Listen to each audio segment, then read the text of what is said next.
आउज़ुबिल्लाहि मिनश्शैतानिर्रजीम बिस्मिल्लाहिर्रहमानिर्रहीम।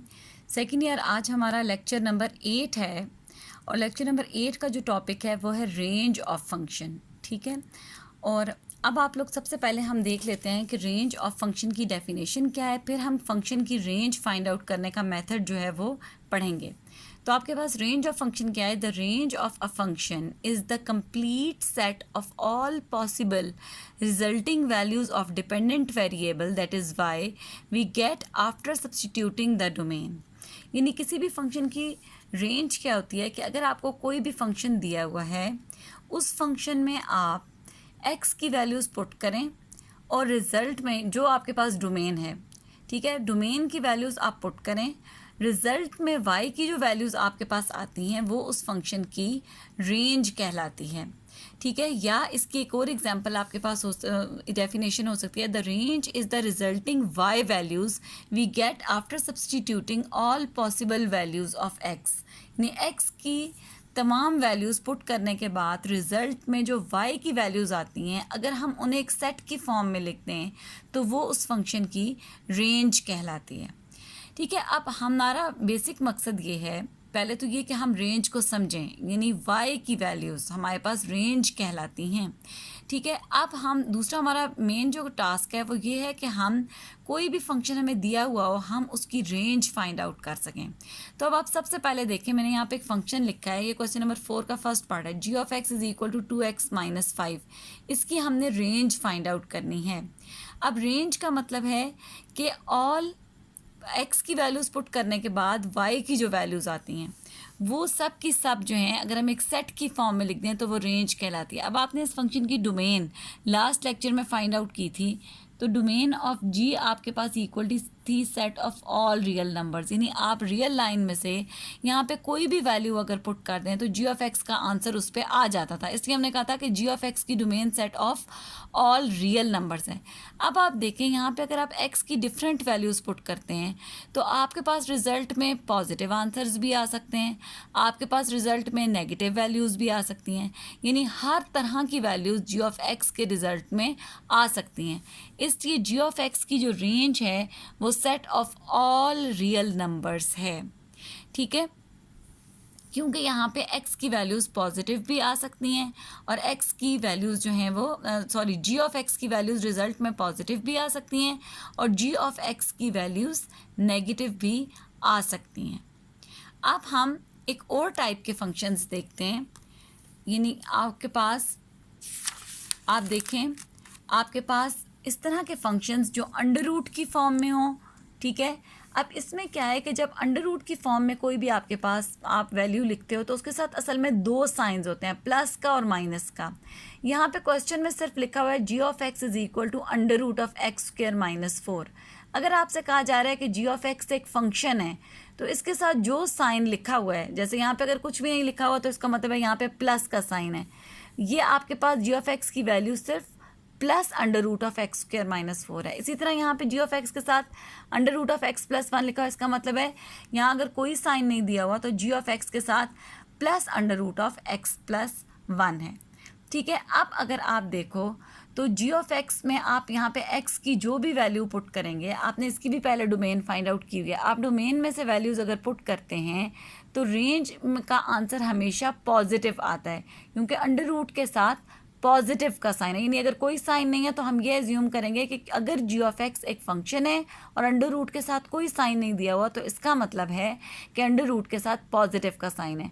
इसका मतलब है आप यहाँ पे डोमेन में से सारी वैल्यूज़ अगर पुट कर दें तो रेंज हमेशा पॉजिटिव ही आएगी। तो जी ऑफ एक्स की रेंज हो जाएगी set of positive real numbers या set of non negative real numbers. Set of non negative real numbers को हम यूँ भी लिख सकते हैं 0 से इन्फिनिटी तक। ठीक है, इसी तरह इसमें भी आपके पास अगर कुछ भी नहीं दिया हुआ तो इसका मतलब है कि इसके साथ प्लस का साइन है। आप x की यहाँ पे कोई भी वैल्यू पुट करते हो, g ऑफ x का आंसर पॉजिटिव ही आएगा। इसका मतलब है इसकी रेंज आपके पास है, इसकी भी रेंज है set of all non negative real numbers, यानी 0 से लेके इन्फिनिटी तक। अच्छा, फिर आपको एक क्वेश्चन दिया हुआ है मॉड की फॉर्म में। अच्छा, मॉड का जो फंक्शन होता है ये भी हमने प्रीवियस लेक्चर में डिस्कस किया था कि इसका काम ही ये है कि रिजल्ट को पॉजिटिव वैल्यू में चेंज कर देना। तो अगर G of x mod of x minus 3 है तो इसका आंसर हमेशा पॉजिटिव वैल्यूज़ ही आएंगी, या अगर हम 3 पुट करते हैं यहाँ पे तो 0 के इक्वल आएगा। तो इसकी रेंज भी आपके पास बन जाएगी set of all non negative real numbers, जिसको हम यूँ लिख सकते हैं 0 से लेके इन्फिनिटी तक। ठीक है, अब एक क्वेश्चन आप लोगों की जो है उसमें इस टाइप का भी दिया हुआ है जो पीस वाइज फंक्शन है, यानी कि 2 पार्ट्स में फंक्शन डिफाइन हुआ है। इस तरह के फंक्शन की अगर आपने रेंज फाइंड आउट करनी है तो रेंज फाइंड आउट करने के लिए आपने ये करना है कि आप जो है सबसे पहले तो जो पीस वाइज फंक्शन है उसके लिए आप टेबल ऑफ वैल्यूज़ बना लेंगे। ठीक है गर्ल्स, टेबल ऑफ वैल्यूज़ बनाने के लिए ये ऊपर वाली वैल्यूज़ कुछ भी नहीं है, ये मेन वैल्यूज़ हैं। आपने टेबल ऑफ वैल्यूज़ बनाने के लिए आप अपने क्योंकि आपका यहाँ पे फंक्शन जो है वो 2 पार्ट्स में डिफाइन है तो आपको 2 ही टेबल ऑफ वैल्यूज़ बनानी पड़ेंगी। ठीक है, किस तरह से, पहले हम इसके लिए बनाते हैं कि x इज़ लेस देन और इक्वल टू -2। अच्छा, x लेस देन और इक्वल टू -2 यानी x की वैल्यू -2 से छोटी हो। तो अगर हम रियल लाइन पे देखें, मैं यहाँ पे रियल लाइन ड्रॉ करती हूँ।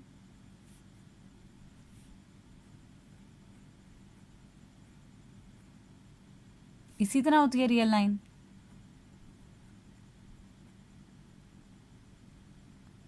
ठीक है, अब अगर हम -2 से स्मॉल वैल्यूज़ देखें तो -2 से स्मॉल वैल्यू बनती है -2 से इक्वल भी दिया हुआ है यहाँ पे -2, -3, -4, इसी तरह -5, -6।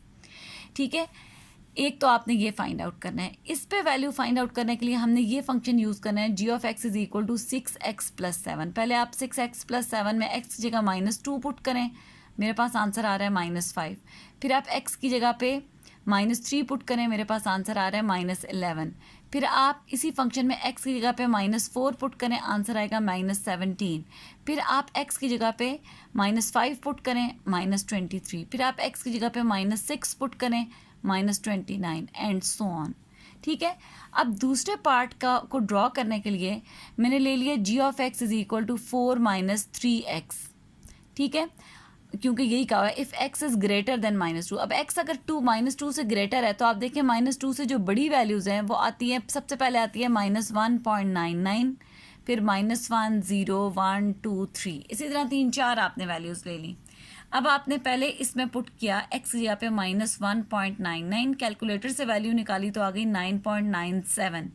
फिर x की जगह पुट किया -1 तो आंसर आ गया 7। फिर x की जगह 0 पुट किया तो 4 आ गया। फिर x की जगह पे यहाँ पे 2 पुट करें तो -2 आ गया। फिर x की जगह पे -5 पुट करें तो यहाँ पे 3 पुट करें तो यहाँ पे -5 आ गया। ठीक है, अब हमने असल में टेबल ऑफ वैल्यूज़ इसलिए ड्रॉ किया ताकि हम ये देखें कि जो आंसर्स आ रहे हैं जी ऑफ एक्स के वो किस टाइप के आ रहे हैं। क्या वो हर तरह की वैल्यूज़ आ रही हैं या वो कोई स्पेसिफिक किसी इंटरवल में वैल्यूज़ आ रही हैं। आप देखें जो पहला पार्ट दिया हुआ है, पहली वैल्यू आई थी -5, -11, -17, -23, -29 एंड सो ऑन। इसका मतलब है कि ये वैल्यूज़ -5 से स्टार्ट होके बड़ी होती जा रही हैं नेगेटिव साइड पे, यानी अप टू -इन्फिनिटी जा रही हैं।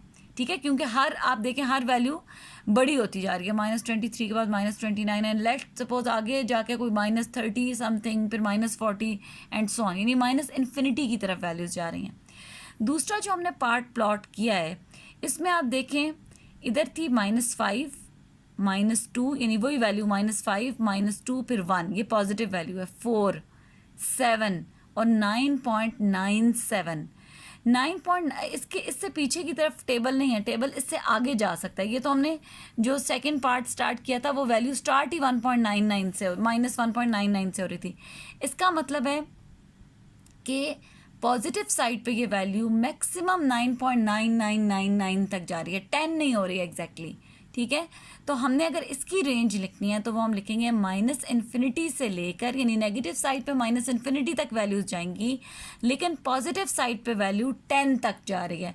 और 10 की साइड से भी ब्रैकेट को ओपन बनाया है क्योंकि वैल्यू एग्जैक्टली 10 नहीं हो रही, बल्कि एक्स की जो जी ऑफ एक्स की वैल्यू है वो 9.97, ये अप्रॉक्सीमेटली 10 तक जा रही है, तो इसे लिख दिया -∞ से लेके -10 तक इसकी रेंज है। ठीक है, तो ये जो पीस वाइज फंक्शंस हैं इनकी रेंज फाइंड आउट करने के लिए हमें पहले टेबल ऑफ वैल्यूज़ बनाना पड़ता है।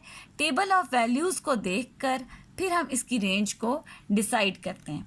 अब एक आपके पास एक टाइप के और फंक्शंस रह गए हैं जिनकी हमने डोमेन भी फाइंड आउट की थी, और वो हमारे पास हैं जो रैशनल फंक्शंस हैं और जो बाय की फॉर्म में।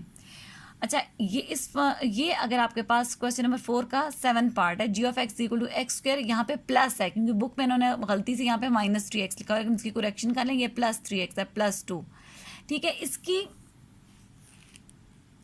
इसकी अगर हमने डोमेन इसकी लास्ट लेक्चर में आई थिंक फाइंड आउट की थी। इसकी डोमेन में मैंने आपको ये बताया था कि डिनोमिनेटर, ये जिस पॉइंट पे रैशनल फंक्शन का डिनोमिनेटर वैनिश होता है वो पॉइंट आपने उसमें सेट ऑफ रियल नंबर्स में से निकाल लेना। जैसे अगर यहाँ मैं x की जगह -1 पुट करूँ तो डिनोमिनेटर में 0 आ जाता है, तो डोमेन हमारे पास हो जाएगी सेट ऑफ रियल नंबर्स -1, यानी वो -1 आपने एक्सक्लूड कर देना है सेट ऑफ रियल नंबर्स में से। अब इसकी रेंज निकालना बहुत ज़्यादा आसान है।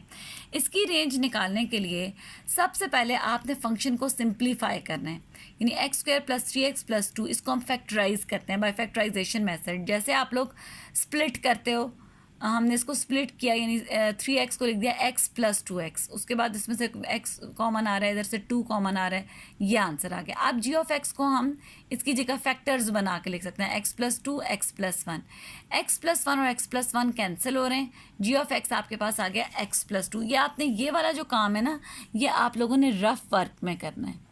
ठीक है, ये करके सिंप्लीफाई हो गया। अब आपने यहाँ पे -1 डोमेन में से निकाला हुआ है, -1 पे देखें क्या वैल्यू आती है। जब मैंने यहाँ पे x की जगह -1 पुट किया है तो आंसर में हमारे पास आ गया है 1। तो अब क्योंकि हमने डोमेन में से -1 को निकाला हुआ है, रेंज में से हम 1 को निकाल देंगे, यानी इसकी रेंज बन जाएगी सेट ऑफ रियल नंबर्स -1। ठीक है, तो जो रैशनल फंक्शंस हैं उसकी रेंज को निकालने के लिए पहले आपने डोमेन देखनी है कि डोमेन में से कौन सा पॉइंट एक्सक्लूड किया गया है। जो पॉइंट डोमेन में से एक्सक्लूड किया गया है उस पॉइंट पे अलग से आपने फंक्शन को सॉल्व करके देखना है। जो फंक्शन को सॉल्व करके देखें उस पॉइंट पे जो g(x) की वैल्यू आती है उसको हम रेंज में लिखते हुए सेट ऑफ रियल नंबर्स में से एक्सक्लूड कर देंगे।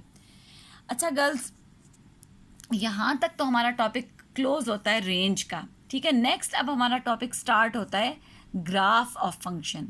ठीक है, तो ये टेबल ऑफ वैल्यूज़ इसका मैंने बनाया है, ये असल में मैंने इसके ग्राफ के लिए बनाया था, ये मैं आपको ग्राफ के टॉपिक के साथ समझाऊंगी। तो अब हम नेक्स्ट वीडियो में मैं आपको नेक्स्ट टॉपिक पढ़ाऊंगी, ग्राफ ऑफ अ फंक्शन।